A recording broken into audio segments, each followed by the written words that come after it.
Hi guys, good evening. It's now 11:44 p.m. Monday night.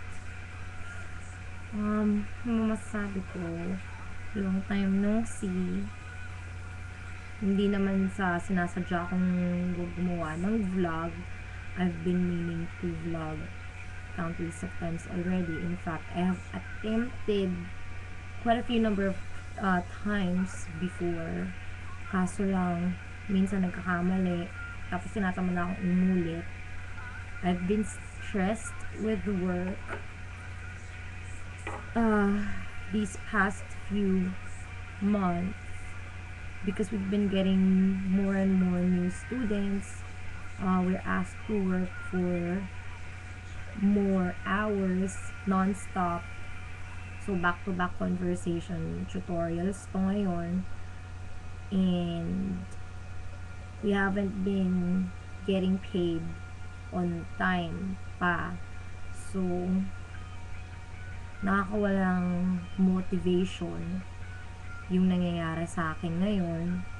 And yet, the job is too demanding and too tiring for Nina as well as the other teachers kasi hindi pa nga kami binabayaran on time.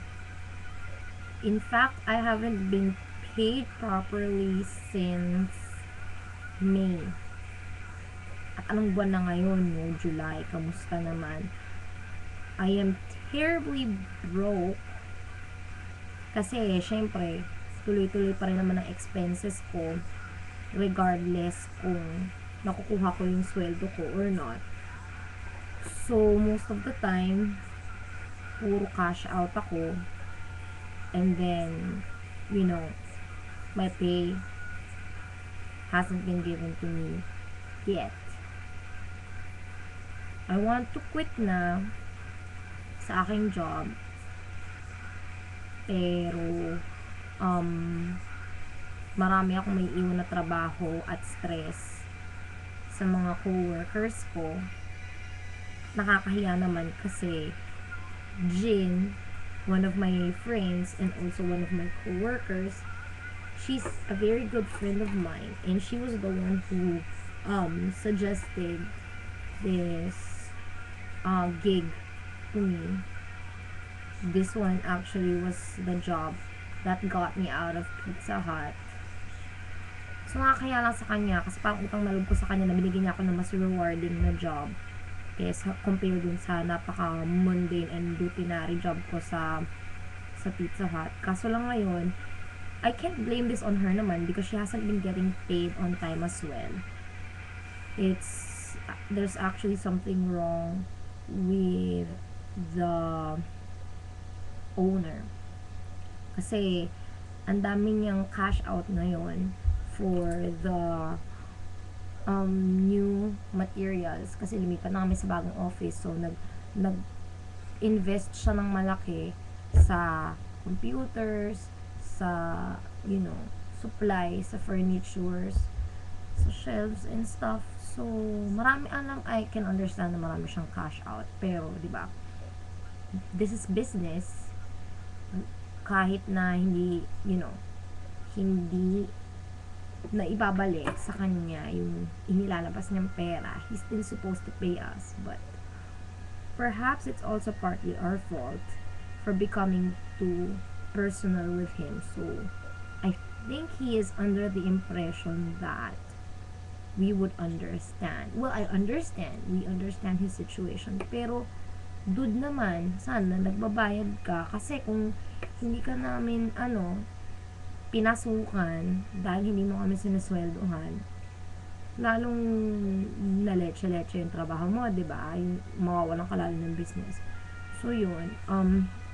I have personally given him an ultimatum. Well, hindi ko siya kinausap, pero sarili ko, bibigyan ko na lang siya ng hanggang August to pay me properly.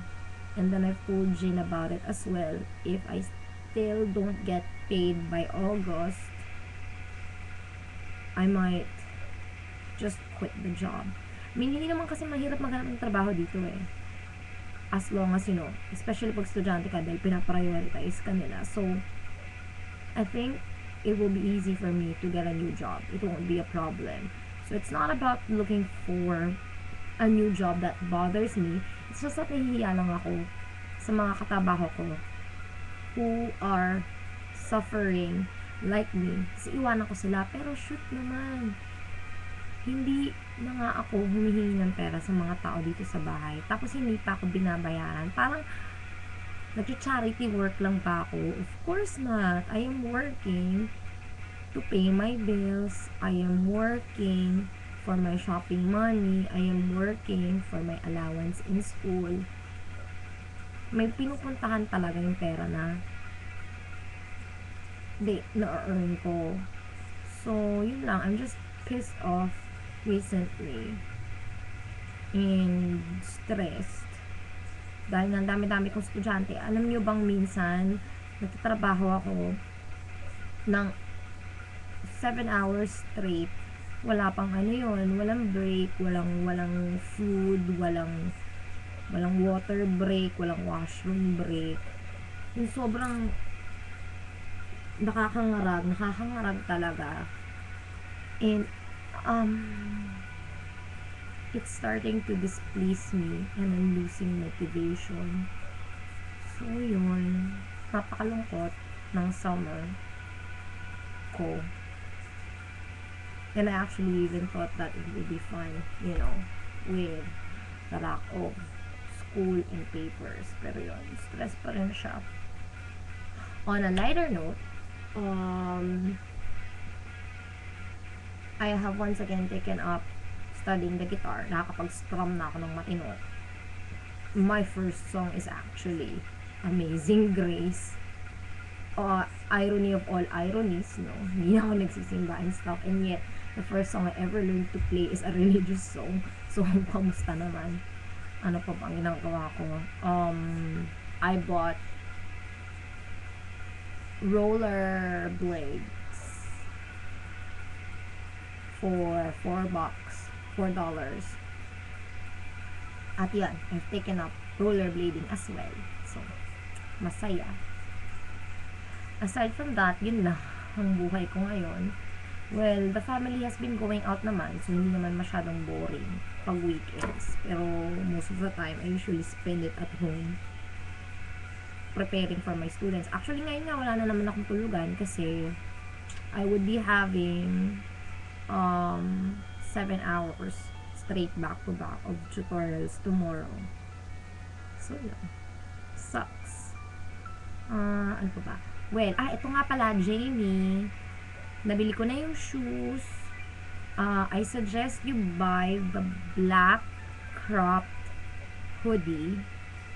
It's still better than, yung normal na length ng sweater or ng hoodie.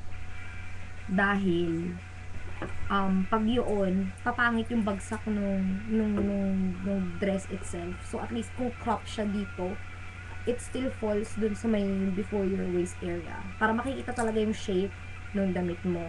Ano ba? I was trying to look for it this weekend. Naghahanap ako. Kaso lang, wala akong makitang black. Nakabili ako, purple. Akalain mo yun. Pero dahil purple siya, akin na lang. Joke lang. Hindi, kasi purple eh. Tell me if you wanted the purple one. I have a purple crop hoodie here.